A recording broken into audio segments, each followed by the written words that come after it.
دوستان سلام، امیدوارم حالتون خوب باشه. به پارت دوم آموزش سلکت اند ماسک خوش اومدین. بریم که با هم شروع کنیم.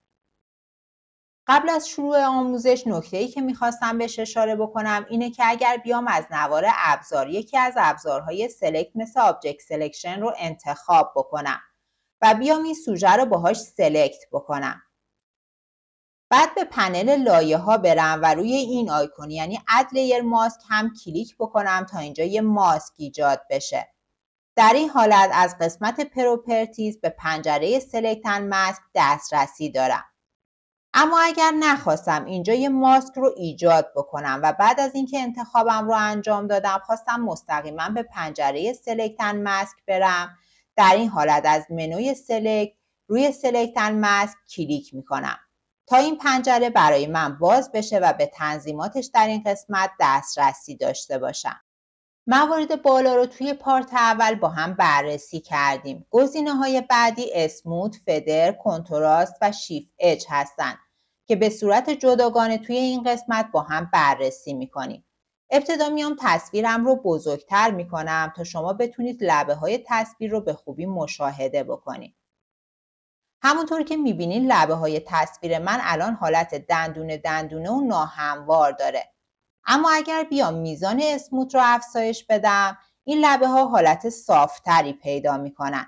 هرچی این عدد بیشتر باشه لبه ها حالت نرمتر، صافتر و یه دستری دارن. حالا اگر بیام یه بار دیگه این کار رو انجام بدم شما متوجه تغییر روی لبه های تصویر من میشین. البته باید مواظب باشیم خیلی مقدارش رو زیاد نکنیم چون ممکنه لبه ها در بعضی از قسمت ها غیر طبیعی بشه. مورد بعدی فدره که اگر بیام میزانش رو افزایش بدم باعث میشه که لبه های تصویر من حالت محو پیدا بکنه. گزینه سوم کنتراست هست که اگر میزانش رو افزایش بدیم لبه های تصویر ما اگر حالت محو داشته باشه اون رو شارپ و تیز میکنه.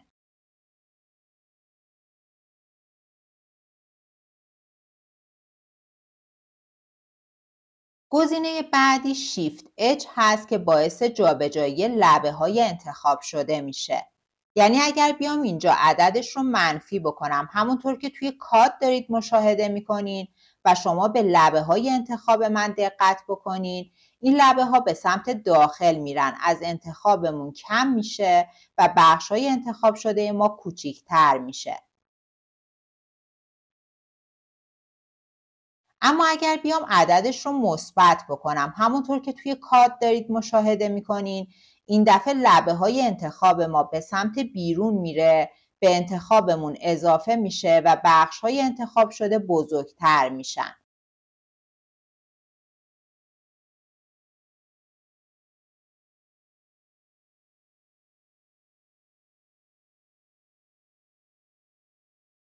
این گزینه معمولاً کل مرز انتخاب شما رو کم یا زیاد میکنه و بیشتر زمانی به درد میخوره که یه حاشیه اضافه رو انتخاب کردید توی انتخابتون و میخواید اون رو حذف بکنید یا اینکه یه قسمت رو انتخاب نکردید و میخواید اون قسمت رو به انتخاب خودتون اضافه بکنید. در این صورت میتونید از این گزینه استفاده بکنید. گزینه‌های بعدی اینورت و کلیر سلکشن هستن. اگر روی اینورت کلیک بکنم باعث میشه که سلکت ما برعکس بشه. اگر روی کلیر سلکشن کلیک بکنم کلا سلکت ما به طور کامل از بین میره و پاک میشه.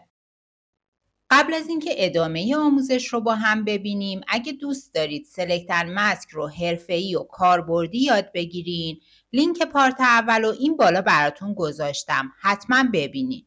دوست خوبم اگر تا اینجا آموزش برات مفید بود ممنون میشم این ویدیو رو لایک کنی، کانالم سابسکرایب کنی و زنگولرم بزنی که به محض آپلود ویدیو جدید مطلع بشی.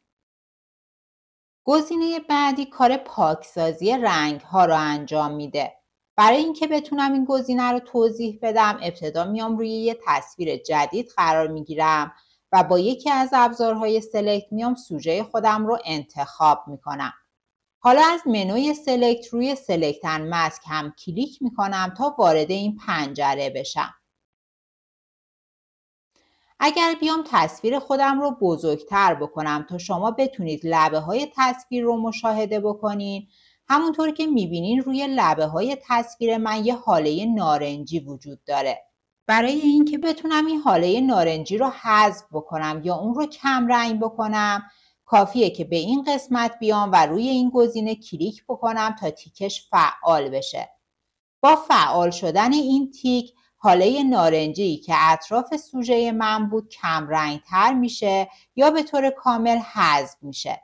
اگر چند بار تیک این گزینه رو فعال و غیر فعال بکنم، شما متوجه تغییراتی که روی لبه سوژه من ایجاد میشه میشین.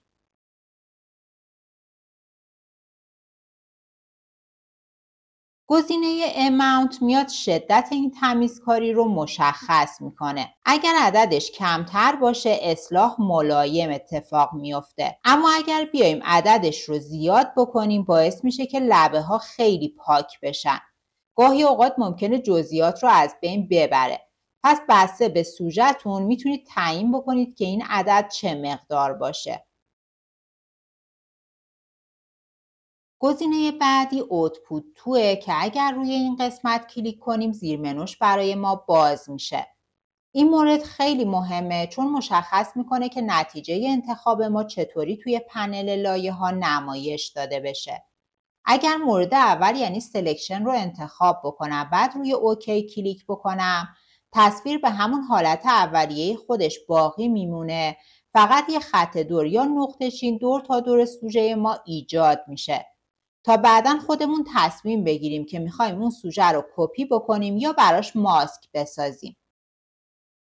اگر بیام مورد دوم یعنی لیر ماسک رو انتخاب بکنم و روی اوکی کلیک بکنم، میاد روی لایه فعلی ما یه ماسک رو ایجاد میکنه و بهترین گزینه برای ویرایش غیر مخربه چون سوژه‌ای که انتخاب کردیم باقی میمونه و بقیه تصویر و پس زمینه پنهان میشه، اون رو حذف نمیکنه. اگر بیام مورد سوم یعنی نیو لیر رو انتخاب بکنم و روی اوکی کلیک بکنم، فقط اون سوژه‌ای که در حالت انتخاب هست رو کپی میکنه توی یه لایه جداگانه در پنل لایه ها به ما نمایش میده و بقیه تصویر و پس زمینه رو برای ما حذف میکنه.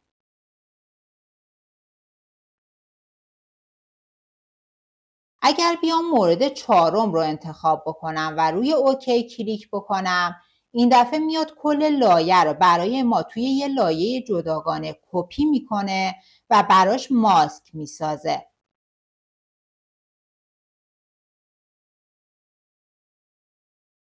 اگر مورد پنجم یعنی نیو داکیومنت رو انتخاب بکنم و روی اوکی کلیک بکنم، اون تصویری رو که در حالت انتخاب بود برای من کپی میکنه توی یه سند جدید برای من اون رو ایجاد میکنه.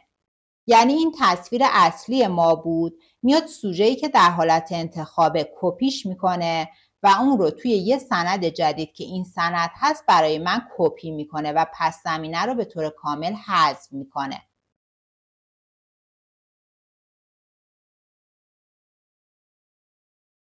و اگر مورد آخر رو انتخاب بکنم و روی اوکی کلیک بکنم، میاد این تصویری که در حالت انتخابه یعنی سوژه من رو توی یه سند جدید برای من ایجاد میکنه و براش ماسک میسازه.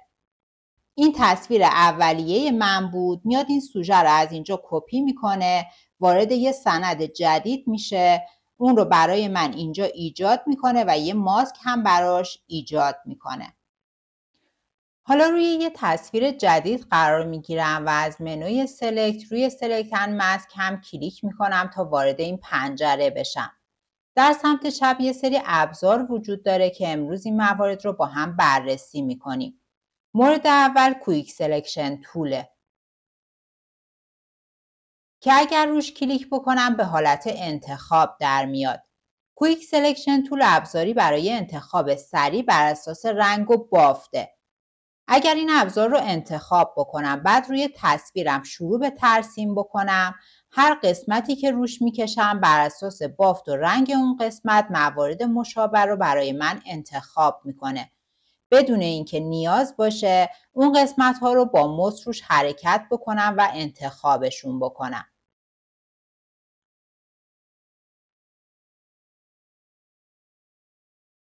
نوار تنظیمات ابزار کویک سلکشن تول در این قسمت قرار داره. این علامت مثبت اگر در حالت انتخاب باشه و روش کلیک کرده باشیم، زمانی که روی تصویر قرار میگیریم و یک کلیک انجام میدیم یا با موسمون میکشیم، اون قسمت رو برای ما به حالت انتخاب در میاره. اگر این علامت منفی انتخاب باشه، هر قسمت از تصویر رو که من شروع به ترسیم روش بکنم، اون قسمت رو از حالت انتخاب خارج میکنه. این قسمت سایز رو داریم که میاد اندازه ابزار ما رو مشخص میکنه. اگر میزانش رو کمتر بکنم، ابزار ما کوچیکتر میشه و اگر عددش رو بیشتر بکنم، ابزار ما بزرگتر میشه.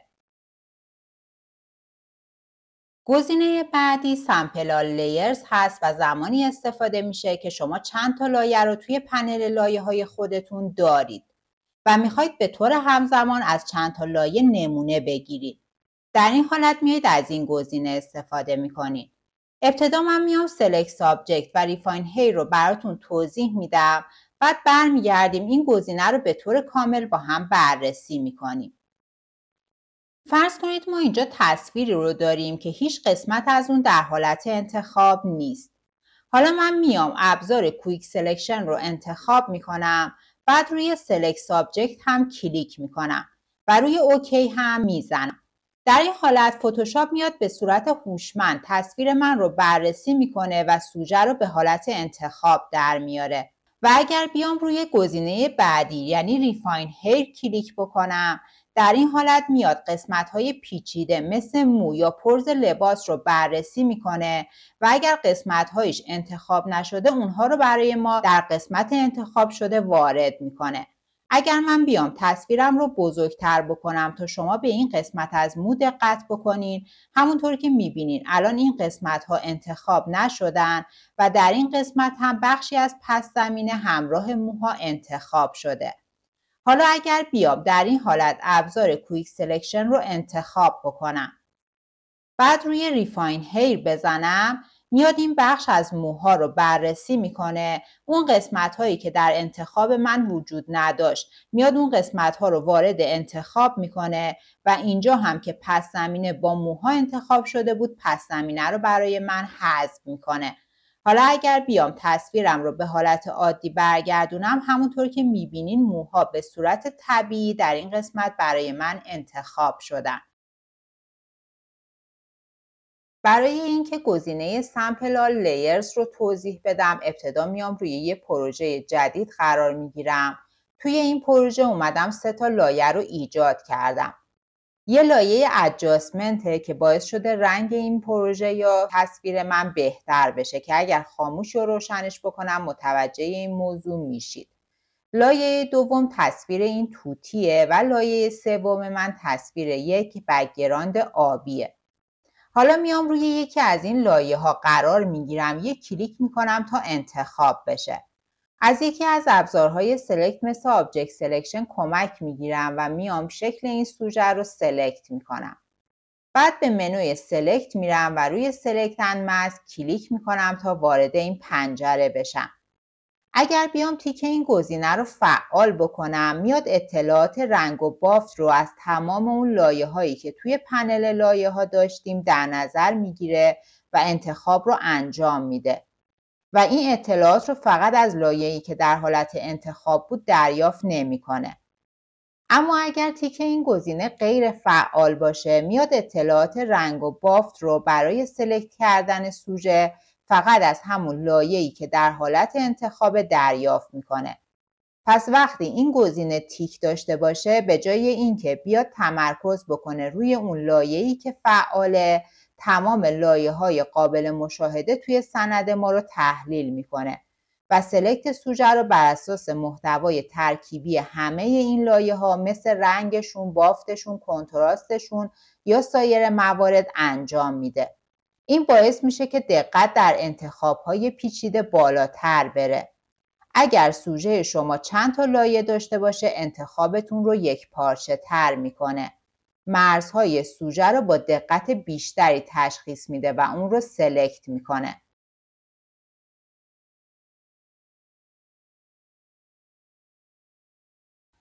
ابزار بعدی ریفاین اج براش توله که اگر روش کلیک بکنیم به حالت انتخاب در میاد. از این ابزار برای انتخاب تمیز و اصلاح لبه‌های پیچیده مثل مو یا پرز لباس استفاده می‌کنیم. اگر در قسمت نوار تنظیمات بیام روی این علامت مثبت کلیک بکنم تا انتخاب بشه. بعد با قلمو روی لبه‌های مو یا پرز لباس شروع به ترسیم بکنم. فتوشاپ جزئیات ریز مثل مو و پرز لباس رو تشخیص میده و انتخاب ما رو دقیق‌تر و حرفه‌ای‌تر میکنه. و اگر علامت منفی رو انتخاب بکنم و باز با قلمو روی لبه‌های مو یا پرز لباس شروع به ترسیم بکنم این قسمت ها رو از حالت انتخاب خارج میکنه. اگر روی این علامت مثلث یک کلیک انجام بدم یه پنجره برای ما باز میشه. مورد اول سایزه که اندازه قلموی ما رو مشخص میکنه. هرچی عددش کمتر باشه قلموی ما کوچیک‌تره و هرچی عددش بیشتر باشه قلمو بزرگتر میشه. گزینه بعدی هاردنس هست. برای اینکه بتونم این مورد رو به شما توضیح بدم شما باید به این دایره سفید رنگ دقت بکنید.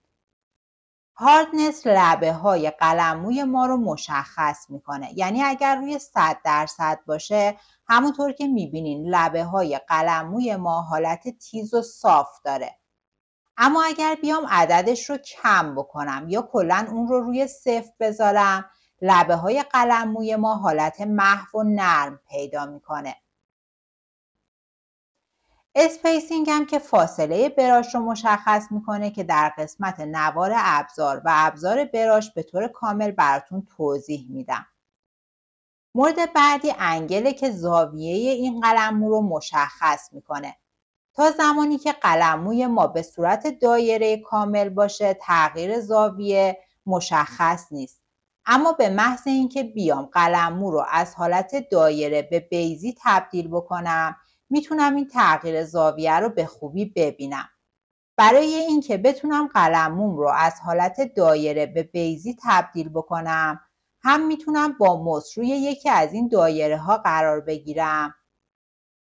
بعد یه چپ کلیک بکنم. در حالی که چپ کلیک رو نگه داشتم موسم رو حرکت بدم تا شکل قلموی من به بیضی تغییر پیدا بکنه.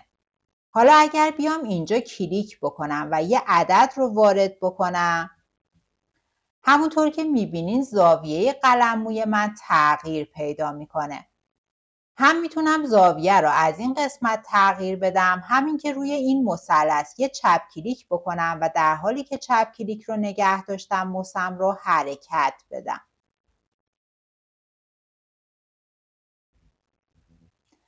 در قسمت راوندنس عدد 100% نوشته شده. اگر من بیام این عدد رو کمتر بکنم شکل قلموی من از حالت دایره کامل به حالت بیضی تبدیل میشه.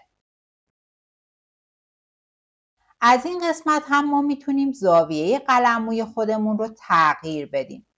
میتونیم اینجا کلیک بکنیم و یه عدد رو وارد بکنیم تا زاویه قلموی ما تغییر پیدا بکنه. این مواردم که توی ابزار قبلی به طور کامل براتون توضیح دادم و اینجا چون تایم ویدیومون زیاد میشه دیگه توضیح نمیدم. ابزار بعدی براش توله که اگر روش کلیک بکنیم به حالت انتخاب در میاد و به تنظیماتش هم در این قسمت دسترسی داریم.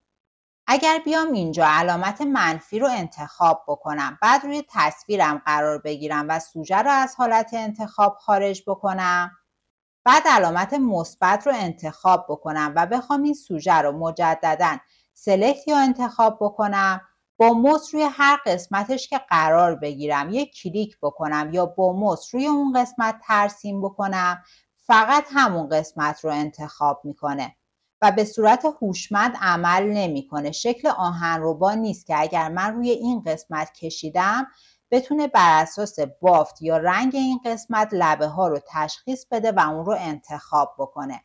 اگر حتی این قسمتم قرار بگیرم و شروع به ترسیم بکنم، لبه ها رو درست تشخیص نمیده. همونطور که میبینین میاد یه قسمت از بک‌گراند رو هم برای من انتخاب میکنه. نوار تنظیماتش هم درست مثل ابزارهای قبلی چیز اضافه‌ای برای توضیح نداره. پس میریم سراغ ابزار بعدی.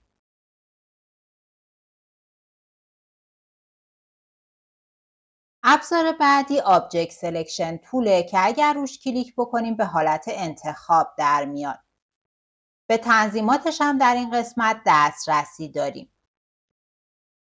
این ابزار برای انتخاب هوشمند یک سوژه توی تصویر استفاده میشه و انتخاب رو راحت تر میکنه. روش کارش هم به این صورته که روی تصویرمون قرار میگیریم، در جای مناسبی چپ کلیک میکنیم. در حالی که چپ کلیک رو نگه داشتیم موسمون رو حرکت میدیم تا سوژمون کاملا داخل این نقطه چین مربع شکل قرار بگیره. حالا چپ کلیک موسمون رو رها میکنیم. همونطوری که میبینین به صورت هوشمند اومد سوژه رو تشخیص داد و اون رو به حالت انتخاب در آورد. حالا به قسمت نوار تنظیمات میایم و 3 تا گزینه اول رو با هم بررسی میکنیم. اگر مورد اول در حالت انتخاب باشه شما روی تصویر قرار بگیرین و ترسیم رو انجام بدین، اون قسمت رو برای شما به حالت انتخاب در میاره. اگر گزینه دوم انتخاب باشه و شما روی تصویر قرار بگیرین شروع به ترسیم بکنین، اون قسمت رو از حالت انتخاب خارج میکنه. اگر گزینه سوم انتخاب باشه شما روی تصویر قرار بگیرین و شروع به ترسیم بکنین، یه وجه مشترکی از قسمت‌های انتخاب شده رو که داخل این مربع نقطه چین قرار داره برای ما نگه میداره و بقیه قسمت‌های انتخاب شده رو از حالت انتخاب خارج میکنه. گزینه بعدی موده که اگر روی این قسمت کلیک کنم زیر منوش برای ما باز میشه و شامل 2 تا زیر منو یعنی ریکتنگل و لاسوه. اگه مورد اول یعنی ریکتنگل رو انتخاب بکنم، روی تصویرم قرار بگیرم، در جای مناسب یه چپ کلیک بکنم و در حالی که چپ کلیک رو نگه داشتم موسم رو حرکت بدم، یه نقطه چین مربع شکل دور تا دور تصویر من ایجاد میشه و به محض اینکه چپ کلیک موسم رو رها بکنم سوژه رو به صورت هوشمند تشخیص میده و اون رو به حالت انتخاب در میاره. اما اگر بیام مورد دوم یعنی لاسو رو انتخاب بکنم، بعد روی تصویرم قرار بگیرم، یه چپ کلیک بکنم و در حالی که چپ کلیک رو نگه داشتم موسم رو حرکت بدم، میتونم به صورت دستی یه خط رو دور تا دور سوژه خودم ایجاد بکنم. و به محض اینکه چپ کلیک موسم رو رها بکنم سوژه رو به صورت هوشمند تشخیص میده و اون رو به حالت انتخاب در میاره.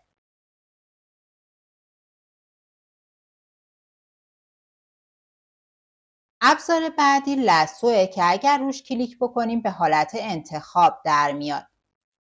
به تنظیماتش هم در این قسمت دسترسی داریم. همونطور که بهتون گفتم اگر در جای مناسب قرار بگیریم یه چپ کلیک انجام بدیم، در حالی که چپ کلیک رو نگه داشتیم موسمون رو حرکت بدیم، میتونیم دور تا دور تصویر خودمون به صورت دستی یه خط رو ایجاد بکنیم. به محض اینکه چپ کلیک موس رو رها بکنیم اون قسمتی که دور تا دورش رو خط کشیدیم به حالت انتخاب در میاد.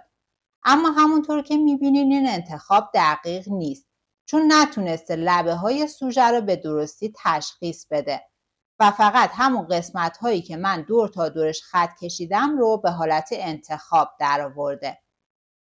نوار تنظیماتش هم گزینه جدیدی نداره که بخوام توی این قسمت براتون توضیح بدم. ابزار بعدی هند توله که اگر روش کلیک بکنیم انتخاب میشه. به تنظیماتش هم در این قسمت دسترسی داریم. کاری که هند تول انجام میده اینه که باعث میشه ما بتونیم روی تصویر جابجا بشیم. در نوار تنظیماتش 3 تا گزینه وجود داره که اگر روی 100% کلیک بکنیم عکس رو در اندازه واقعی خودش به ما نشون میده. اگر روی فیت اسکرین کلیک بکنیم عکس رو اونقدر کوچیک یا بزرگ میکنه که کل عکس داخل صفحه فتوشاپ جا بشه. یعنی هیچ بخشی از عکس بیرون از صفحه فتوشاپ نباشه. اما اگر فیل اسکرین رو انتخاب بکنیم میاد عکس رو اونقدر بزرگ و کوچیک میکنه که کل صفحه کاری فتوشاپ رو پر بکنه و هیچ فضای خاکستری دور تا دور عکسمون باقی نمونه.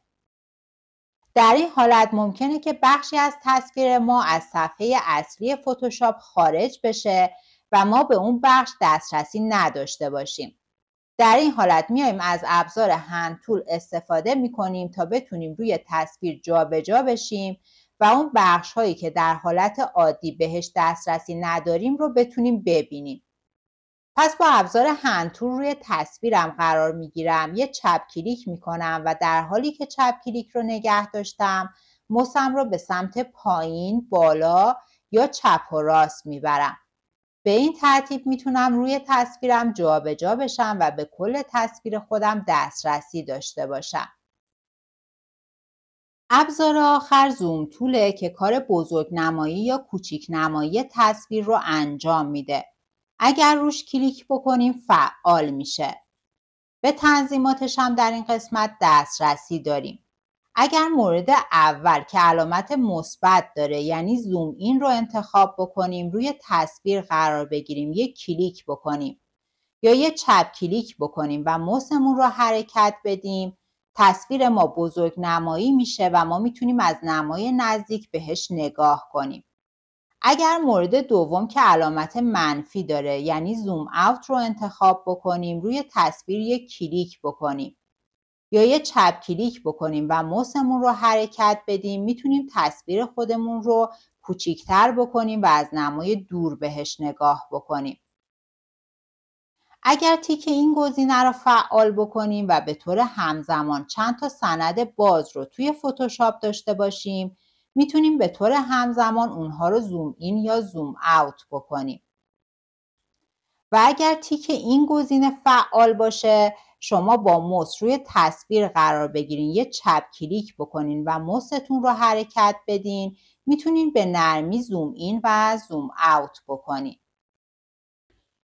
دوستان عزیزم این قسمت هم به پایان رسید. اگر این سبک ویدئو رو دوست داشتین حتما این ویدئو رو لایک بکنین و اگر براتون مفید بود کانال ما رو سابسکرایب بکنین و زنگوله رو فعال بکنید که به محض آپلود ویدئو جدید مطلع بشید.